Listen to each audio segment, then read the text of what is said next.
Hi everyone, welcome back to my channel. My name is Analisa and this is Analisa Academia, where I talk about my explorations through this new world of academia.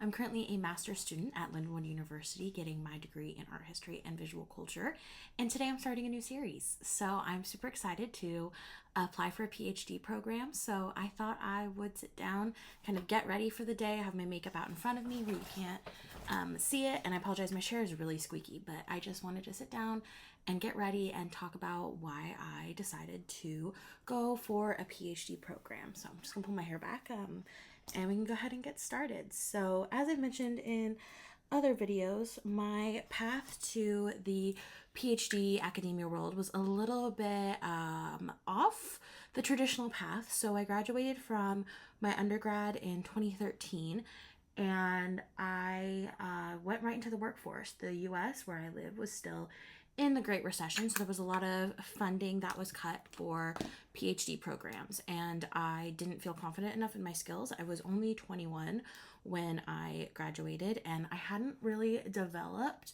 a sense of self, and so I decided to enter the workforce. And long story short, you can watch my other videos on how I became an art historian, which I'll link down below. I decided to get my master's in education in 2020 because of COVID. Everybody had to sit with themselves a lot during quarantine, and I felt that it was my time to kind of enter back into the world of education. Well, after I got that master's, I wasn't satisfied, and so I actually started to get antsy and wanted to go back to school. So that's how I ended up in my master's of art history and visual culture, and I absolutely love it. I love being back in the art history world, and it's really made an impact on my mental health. Sometimes not for the best because I get very stressed when I work full time and I'm in school full time, but I am really happy with my decision. And that's what led me to want to go back to school and do a PhD, because I have been working on this amazing team. We just wrapped up last semester with a project of recreating the global art history curriculum and focusing on using open education resources, or OERs. If you haven't heard of them, they are resources that like textbooks or digitalized things that allow students to utilize them with little to no fees. And they are provided open source for anybody who's curious. Smart History is a great example of an open educational resource. They have a digitalized textbook. They're a great company. I've worked with them, just on sharing social media stuff on my other page, Accessible Art History, and they are a great bunch of people over there. And I want to get involved in that. I want to work closely with providers of these materials and how we can make art history more accessible. So I decided to apply. I'm working on my application now for a PhD in information science, and that is at my alma mater, the University of Washington. I'm super duper excited to apply for it because I think it encompasses all of my interests. So I didn't want to do a PhD in art history, even though, it's my first love, because I didn't want to pigeonhole myself. I didn't want to get stuck in that world of I can only do medieval art, or I can only do Egyptian art, or whatever I decide. I want to be able to pick and choose what I work on as far as research goes and not have to just become an expert in one thing.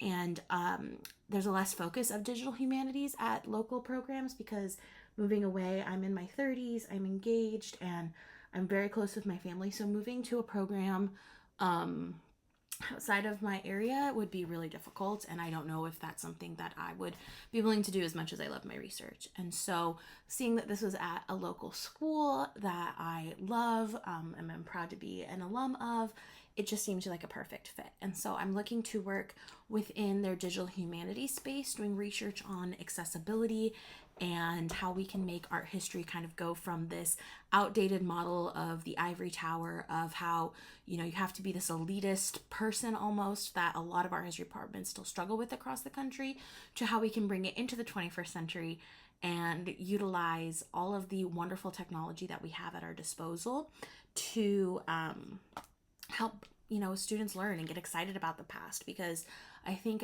with the rise of STEM, we often forget about the arts and humanities, and that is what makes us human. I think that technology is very important. I mean, I'm using my computer and my phone and all that to connect with people on the internet to talk about art history. So I do think that it for sure has an important place, but I also think that we need to learn how to appreciate the past more.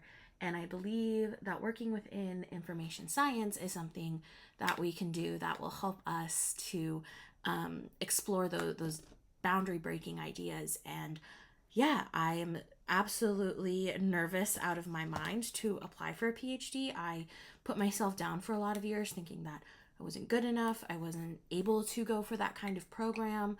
And I'm ready now. I will turn 33 in December. And since I turned 30, I've really found my confidence and my academic voice, where I can speak up for myself and kind of understand that I do have a unique perspective that I'd like to share with the world. And that is really exciting. It's something that has been a long time coming, I think, because I've always loved research. I've always loved exploring new topics and learning new things.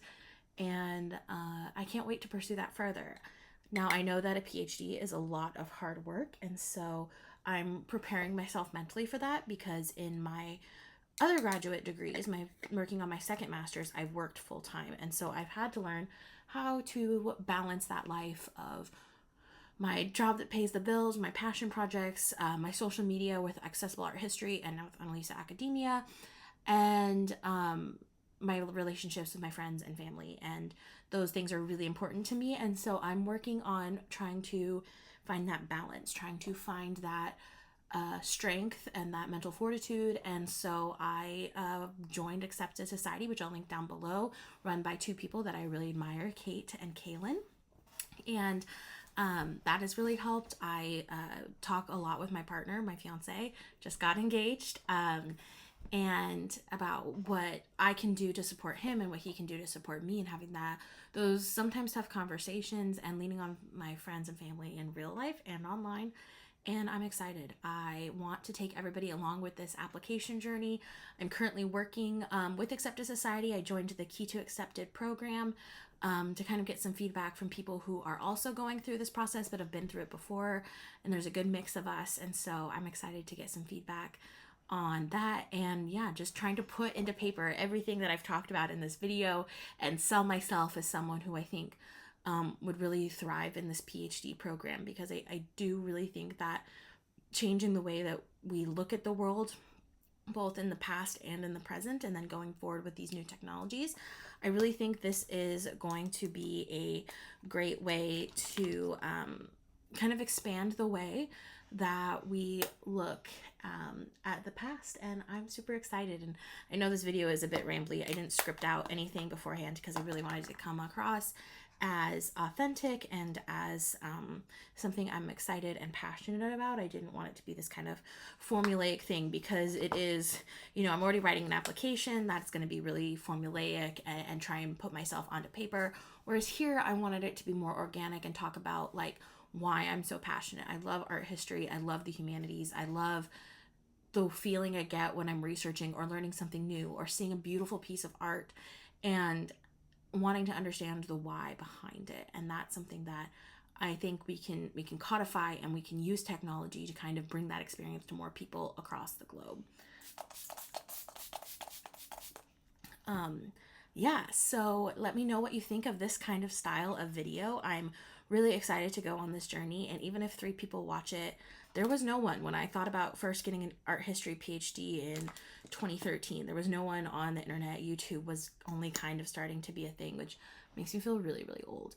And so I want to be able to provide that hope for someone who's maybe in their 30s or even older, going back to school and being like, it is possible to go and get a PhD and kind of change the world as you see it, because I'm doing it. I'm taking that chance and putting myself out there, which is extremely scary, but I cannot wait to see. And if I get rejected, then that is, part of life, and it's going to sting, but I am preparing myself for it, because I've been rejected before from various jobs, and you know, it just means that my life's trajectory is going to take another path. So I'm going to be optimistic but realistic, because I understand that the universe has a plan and that I'm ready for it. So thank you so much for watching this quick little get ready with me chatty video about how I am applying for a PhD to further my work in accessible education.